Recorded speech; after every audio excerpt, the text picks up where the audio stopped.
आज हम लोग देखेंगे सिंटैक्स। सिंटैक्स का मतलब होता है वाक्य विचार। वाक्य विचार का मतलब है किसी भी सेंटेंस में किसी भी सेंटेंस के हैंडलिंग का जो पावर दिया गया है वो सब्जेक्ट को दिया गया है, चाहे जिस प्रकार को। यदि वर्ब लेना होगा तो सब्जेक्ट लेगा, यदि किसी वाक्य में प्रोनाउन का प्रयोग करना है तो सब्जेक्ट लेना है। दैट मीन्स आप ये कह सकते हैं कि आपके पूरे परिवार का जो हेडमैन होता है, मुखिया होता है, वही डील करता है, वही परिवार को लीडिंग करता है।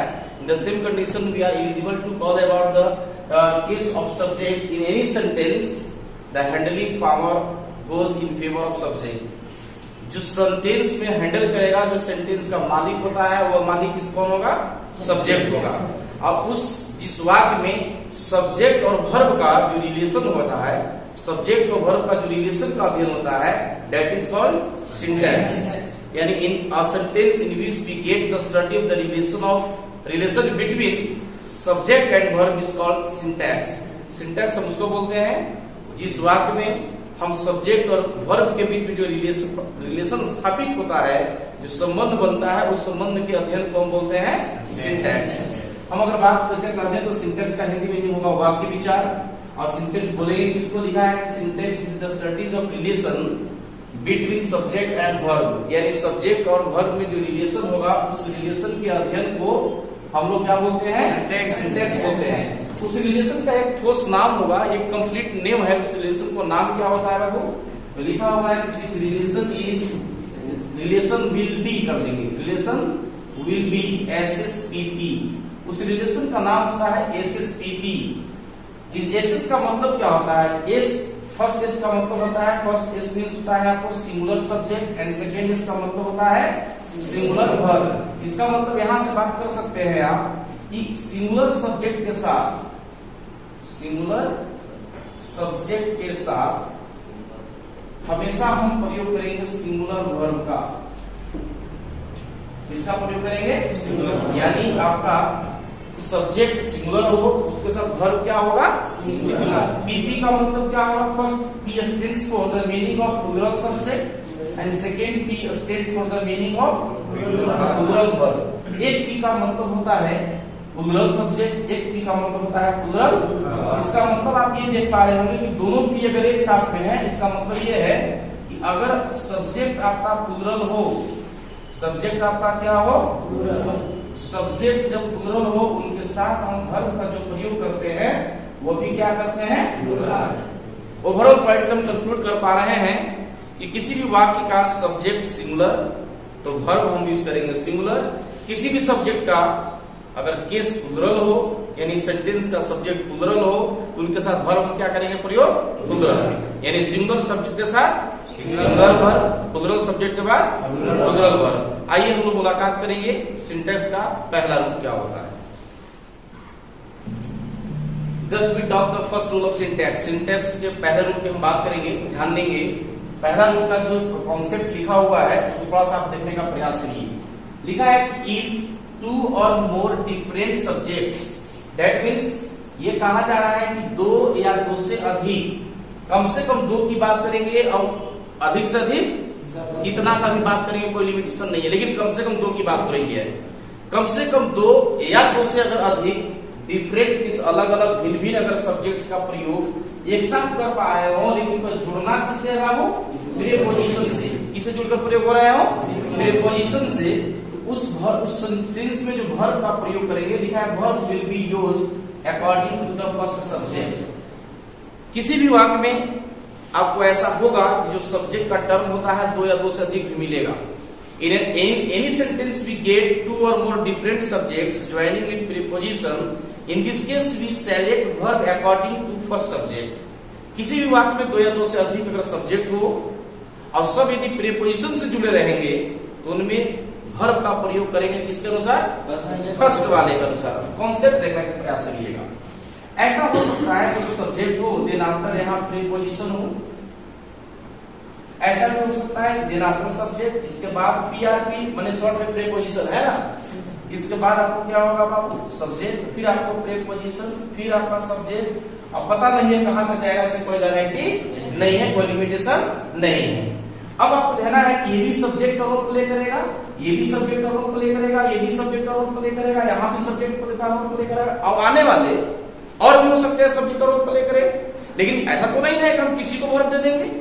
हम बात कर रहे हैं कि जो वर्ब का प्रयोग करेंगे, हम लोग जो वर्ब लगाएंगे, verb according to the first subject, इसमें जो फर्स्ट आएगा, जो सबसे पहले आएगा, उसी के अनुसार हम वर्ब का प्रयोग करेंगे।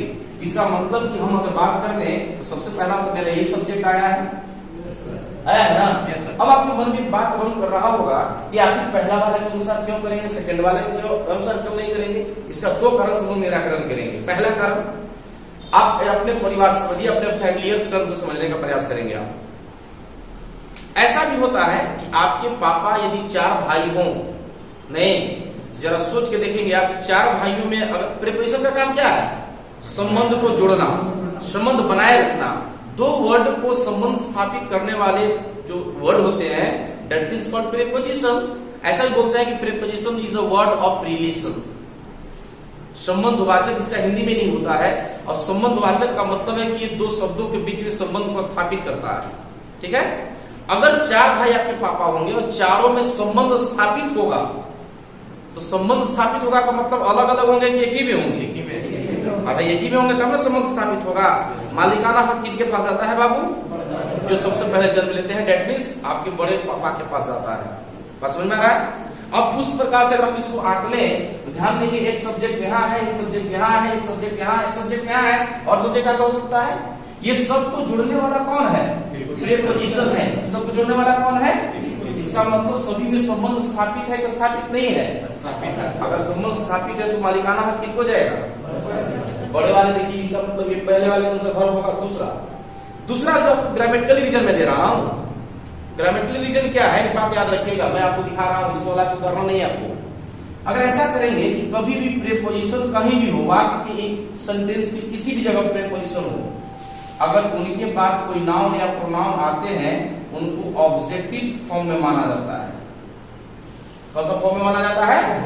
This is the reason according to grammar. ये ग्रामर के अनुसार मैं रीजन देने जा रहा हूं कि कभी भी प्रीपोजिशन हो, प्रीपोजिशन के बाद नाउन या प्रोनाउन आता है। क्या आता है? नाउन या प्रोनाउन आता है, तो उनका जो फॉर्म होता है, उनका जो केस होता है, वो सब्जेक्टिव केस की ऑब्जेक्टिव केस। किसी भी वाक्य में वर्ब कौन लेता है? ऑब्जेक्ट या सब्जेक्ट? सब्जेक्ट लेता है। जब बताइए कि सब्जेक्ट इसमें कौन है? चूंकि देखिए यहाँ प्रीपोजिशन है, इनके बाद आपको आएगा सब्जेक्ट। सब्जेक्ट बनने का अधिकार नाउन या प्रोनाउन को है। कौन सा फॉर्म गेन कर पाएगा अपना? कौन सा फॉर्म? ये तो वर्ब लेगा नहीं। फिर यहाँ भी प्रीपोजिशन है, ये भी ऑब्जेक्टिव फॉर्म गेन कर पाएगा। ये भी प्रीपोजिशन है, तो यहाँ भी ऑब्जेक्टिव फॉर्म गेन कर पाएगा। इसमें सिर्फ और सिर्फ सब्जेक्टिव कौन होगा? क्योंकि ये किसी प्रीपोजिशन के बाद नहीं है। समझ रहा है? इस कारण से भी हम इसको सब्जेक्ट दे पाते हैं, ये वर्ब दे पाते हैं, जो मेरा पहला सब्जेक्ट होता है। अब आइए एग्जाम्पल से मैं बात कर रहा था। एग्जाम्पल आपको क्या हो सकता है, ध्यान दीजिए।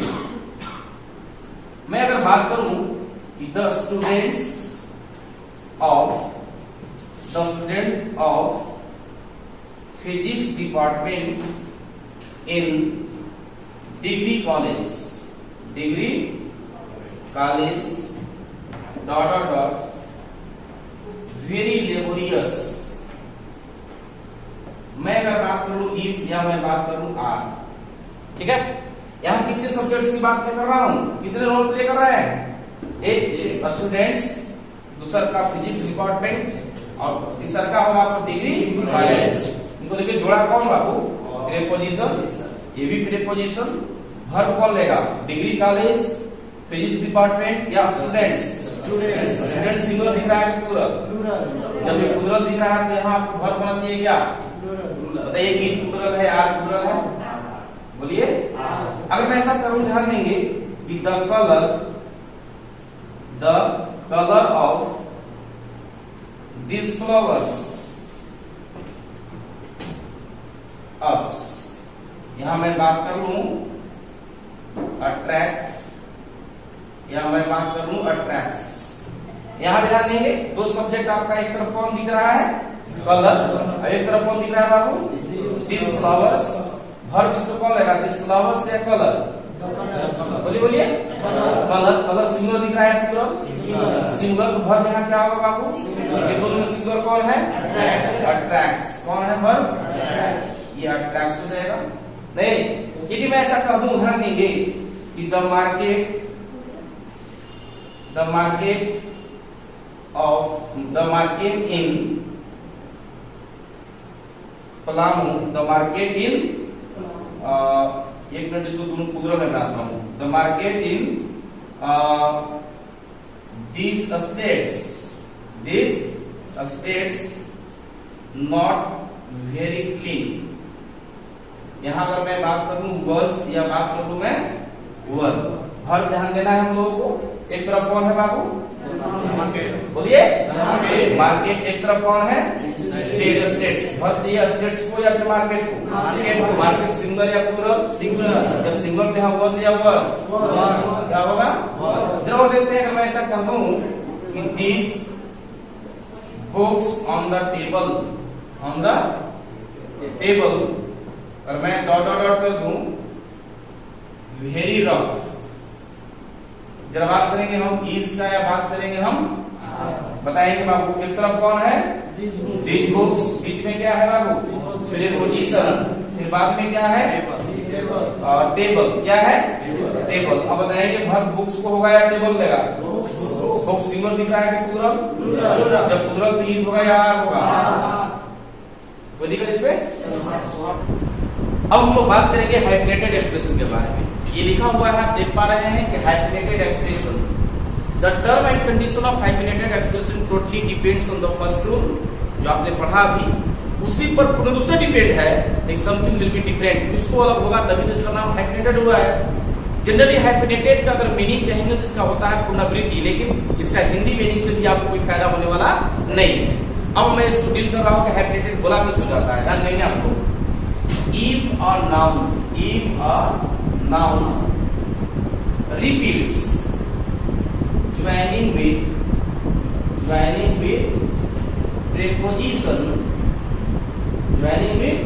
preposition is called hyphenated expression।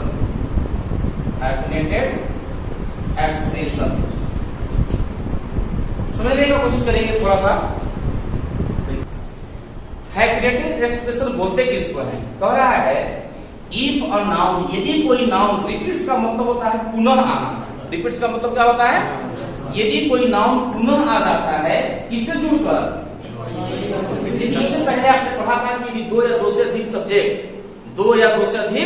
Subject यदि प्रयोग हो रहे हो वहां भी ज्वाइनिंग कर रहा था आपका प्रीपोजिशन, यहां भी ज्वाइनिंग कर रहा है प्रीपोजिशन, लेकिन उसमें इसमें अंतर क्या है? With a different subject. लेकिन ये कह रहा है कि रिपीट करेगा, इसका मतलब एक ही नाउन आएगा, उसको हम लोग बोलते क्या है? Hyphenated expression. क्या बोलते हैं? इसका मतलब, इसका कॉन्सेप्ट की अगर मैं बात करूं तो कॉन्सेप्ट क्या बनेगा, जरा ध्यान देंगे आप लोग। देखिए इधर नाउन होगा, देन आफ्टर आपको रहेगा प्रीपोजिशन। क्या रहेगा? इसके बाद भी क्या रहेगा? नाउन। और ये जो दोनों नाउन होंगे बाबू, वो दोनों एक ही होंगे कि डिफरेंट होंगे? ये दोनों आपको सेम होंगे। और this format is called hyphenated expression. इसी फॉर्मेट का हम लोग नाम देते हैं, जिसका नाम क्या है बाबू? Hyphenated expression. एग्जांपल के तौर पर अगर मैं बात करूं, जरा देखते हैं एग्जांपल। हम लोग बहुत बार बोलते हैं ऐसा कि फेस टू फेस बोलते हैं। आप देखिए तो एक ही वाला दोनों रिपीट कर रहा है सर, बीच वाला 100% आप श्योर रहिए कि प्रीपोजिशन ही होगा। हम बोलते हैं ऐसा कि डे बाय डे, बोलते हैं ऐसा। देखिए डे यहां भी सेम चीज दोनों है ना। अब बीच में क्या कहलाएगा? प्रीपोजिशन। ये फॉर्मेट क्या कहलाएगा बाबू? Hyphenated expression. आप देखे होंगे कि पेज आफ्टर पेज, क्या होगा? Page after page. देखिए यही वर्ड तो यहाँ रिपीट कर गया नहीं, तो हम इसको यहाँ बीच वाला क्या बोलेंगे? प्रीपोजिशन। ये सब फॉर्मेट क्या कहलाएंगे बाबू? Hyphenated expression. एक यहाँ से फिलर्स आपको ऑलरेडी अपने आप कमांड हो गया, इसको रटने की जरूरत नहीं है। क्या कमांड हो गया? जब कभी ऐसा हो कि कोई वर्ड अगर यहाँ हो या कोई नाउन अगर यहाँ हो, अब इसके बाद भी एक नाउन यहाँ हो, अब बीच में यदि हमको फिलर्स करना हो, जब ये दोनों नाउन एक ही होगा तो बीच में क्या पुट करेंगे हम? क्या पुट करेंगे? या क्लू हो गया एक तरह से। नहीं कि जब दो एक ही नाउन अगर रिपीट कर रहा हो, बीच में यदि फिल इन द ब्लैंक्स दे दिया जाए तो आप सिलेक्ट ऑप्शन से क्या करेंगे बाबू? प्रीपोजिशन को क्या चुनेंगे आप? प्रीपोजिशन। बात समझ आ गई? अब हम बात करेंगे इससे कि आखिर ये सब्जेक्ट बनता है, यदि हाइफिनेटेड एक्सप्रेशन का फॉर्मेट सब्जेक्ट बनेगा तो वर्ब क्या होगा, समझ में आ रहा है? जरा इसको लिख लीजिए। चलिए बात करेंगे हम लोग अब कि हाइफिनेटेड एक्सप्रेशन यदि सब्जेक्ट बनता है तो अपने साथ वर्ब कैसा लेता है। ध्यान देना है लोगों को।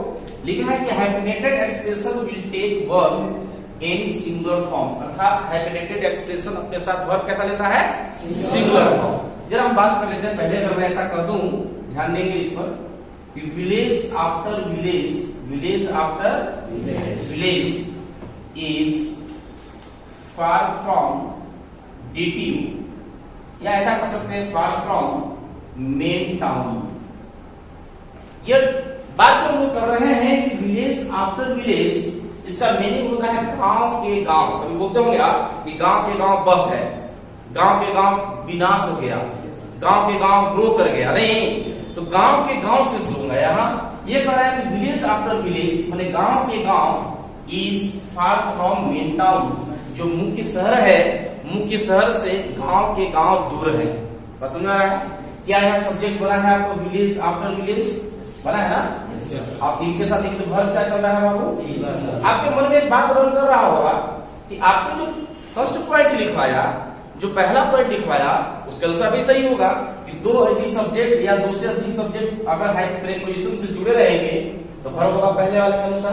पहला का मतलब ये वाला, ये भी सिंगल तो वर्ब सिंगल होगा जी नहीं। मैं ले चुका हूं, वहां थोड़ा ध्यान दीजिएगा। आपको ये हम लिखवा रहे हैं, इसका एक बहुत बड़ा आपको फैक्टर आगे एडवांटेज होगा, एक फैक्टर मिलेगा जो बहुत बड़ा एडवांटेजेस होगा। जैसे ध्यान देना, मैं अगर इसको ऐसा कर देता बाय द वे कि villages after village, that means यहां सिंगल यहां प्लूरल।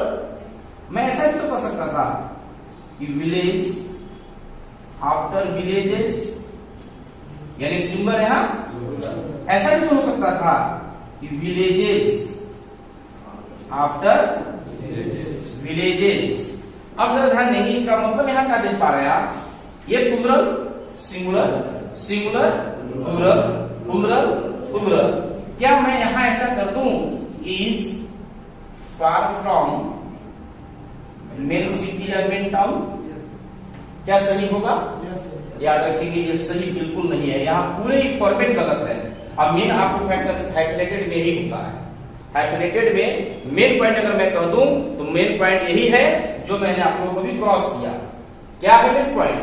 जरा याद रखेंगे आप, एक नोट में यहां दे रहा हूं, याद रखेंगे the noun which is used, the noun which is used in the form of